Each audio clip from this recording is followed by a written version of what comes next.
What's up guys, my name is Harini. இன்னைக்கு நம்ம பார்க்க போகிறோம் ஒரு கிராஃப்ட்டு. நான் அது யூடியூப்பில் பார்த்து ஸோ அது எவ்வளோ ரீக்ரியேட் பண்ண முடியுதோ அது பண்ண போகிறேன். இந்த பொருள் தான் உங்களுக்கு தேவை அந்த கிராஃப்ட் பண்ணுறதுக்கு. ஸோ நான் உங்களுக்கு தேவை இந்த பெயிண்ட் ப்ரஷ்ஷு, இந்த தின் ப்ரஷ்ஷு, இதன் சைஸ் 0, இல்லைன்னா உங்கள் கை கூட யூஸ் பண்ணிக்கலாம். நான் பெயிண்ட் ப்ரஷ் எடுத்திருக்கேன், கோல்டு பெயிண்ட் இல்லைன்னா உங்களுக்கு பிடிச்ச கலர் பெயிண்ட்டு, அப்புறமா ஃபெவிகாலு, அப்புறம் இங்கே பார்த்தீங்கன்னா ஃபெவிபாண்ட் நான் எடுத்துருக்கிறேன்.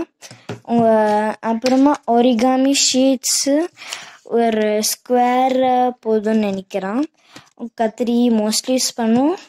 இந்த A4 சைஸ் மாதிரி இந்த பேப்பர் எடுத்திருக்கேன் நான்.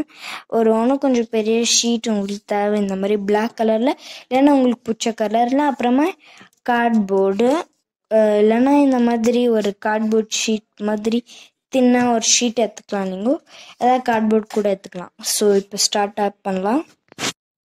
முதல்ல நீங்கள் ஒரு கார்ட்போர்டு எடுத்துக்கின்னு மெஷர் பண்ணிக்கோங்க. நான் ஆல்ரெடி மெஷர் பண்ணிட்டு இங்கே கட் பண்ணிட்டேன்.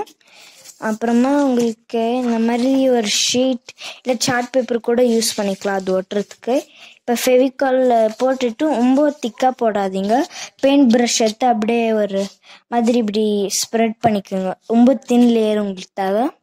இப்போ நான் ஃபெவிகால் எடுத்து இங்கே போட்டுக்கிறேன். ஸோ இப்படி போட்டுட்டு இப்படி ஸ்ப்ரெட் பண்ணிக்கோங்க. நீங்கள் இந்த மாதிரி க்ளூ போட்டு உங்கள் பெயிண்ட் ப்ரஷ் எடுத்து இப்படி ஸ்ப்ரெட் பண்ணிக்கோங்க ஃபுல்லாக. இப்போ நான் எல்லாத்தையும் போட்டாச்சு. இப்போ உங்களோட ஷீட் எடுத்துக்கின்னு இப்படி ஒட்டிக்குங்க. இப்படி கரெக்டாக ஓகே. இந்த மாதிரி ஒட்டிட்டு இப்படி கொஞ்சம் பம்ப்ஸ் இருந்தால் கொஞ்சம் பரவாயில்ல, ஒரு ஹாட் க்ளூ கன் எடுத்து இல்லைன்னா ஃபெவிபாண்ட் எடுத்து இப்படி ஒரு மாதிரி ஒரு ஸ்டெம் மாதிரி பண்ணிக்கோங்க. ஒரு நிமிஷம். இப்போது நான் ஃபெவிபாண்ட் போட்டு ஒரு மாதிரி ஒரு ஸ்டெம் மாதிரி இங்கே போட்டிருக்கேன். இங்கே பார்த்தீங்கன்னா நீங்கள் ஃபெவிகால் போட்டால் ரொம்ப நாளைக்கு தான் ட்ரை ஆகும். நீங்கள் இன்றைக்கி போட்டால் அப்புறம் ஹாட் க்ளூ கன்னில் போட்டால் சீக்கிரமாக காஞ்சிட்டு இதெல்லாம். அது கொஞ்சம் காஞ்சிட்ட பிறகு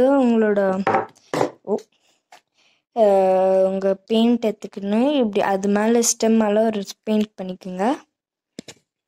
இப்போ கோல்ட் பெயிண்ட் அடிச்சாச்சு. இப்போ நீங்கள் ஃப்ளவர் மட்டும் தான் இப்போ இங்கே கட் பண்ணணும். ஃப்ளவர் ஒரு மாதிரி ட்ராப் பண்ணிட்டு அதுக்கப்புறம் கட் பண்ணிக்கோங்க.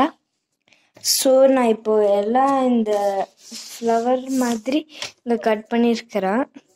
கொஞ்சம் ஒரு மாதிரி ஃப்ளவர் மாதிரி இல்லைன்னா மாதிரி ஸ்டார் ஷேப் மாதிரி இருக்குது. அப்புறமா இங்கே கூட கொஞ்சம் ஃப்ளவர் வச்சுருக்கு, அது தெரியல ப்ளூ பேக்ரவுண்ட் இருக்கிறதுனால. இப்போ ஃபெவிகால் எடுத்து ஒட்டிக்கலாம். ஒரு ஸ்டெம்ல ஒரு இது ஓகே. முதல்ல நீங்கள் அந்த ரைம் ஸ்டோன்ஸ் மாதிரி அந்த ஸ்டிக்கர் ஒட்டிக்குங்க. நடுவில் இங்கே இருக்குதுல இப்படி பிச்சு போட்டு ஒட்டிக்கணும். அதுதான் நான் இப்போ எல்லாத்துக்கும் ஒட்டிட்டு நான் உங்களுக்கு காமிக்கிறேன். இப்போ எல்லா இந்த ஸ்டார் இல்லை ஃப்ளவர்ஸ் மேலேயும் இந்த மாதிரி கல் வச்சுட்ட மேலே இப்போ ஒட்ட ஆரம்பிக்கலாம் நாங்கள். ஓகே. கொஞ்சம்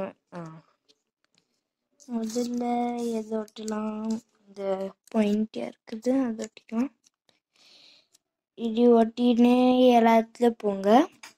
இப்போ உங்களோட இந்த டிசைன் முடிச்சிச்சு. உங்களுக்கு ஒன்றுனா இங்கே சைடில் பார்டர் போட்டுக்கோங்க. நான் இப்போ பார்டர் போட போகிறேன். நான் இப்போ திக்கு பார்டர் போட்டு முடிச்சிட்டாச்சுங்க. இங்கே பார்த்தீங்கன்னா நான் இப்போ இந்த ரைன் ஸ்டோன்ஸ் ஸ்டிக்கரில் அங்கங்கே எங்கே காலியாக இருக்கோ அங்கெல்லாம் ஒட்ட போகிறேன். இப்போது நான் இங்கே ஃபுல்லாக ரைன் ஸ்டோன் ஸ்டிக்கர் ஆட் பண்ணிட்டேன். இதுதான் உங்கள் கிராஃப்ட்டு. இது ரொம்ப ஈஸியாக இருந்துச்சு. நீங்களும் இது வீட்டில் ட்ரை பண்ணிக்கலாம். கொஞ்சம் திங்ஸ் தான் இதுக்கு தேவைப்பட்டுச்சு. இந்த rhinestone sticker, origami paper, paint, Fevibond, அப்புறமா இந்த கோல்டு கலர் பெயிண்ட்டு, அப்புறமா cardboard, A4 size colour paper, all the video. Thank you guys for வாட்சிங். நான் உங்களை நெக்ஸ்ட் வீடியோவில் பார்க்குறேன். பாய்.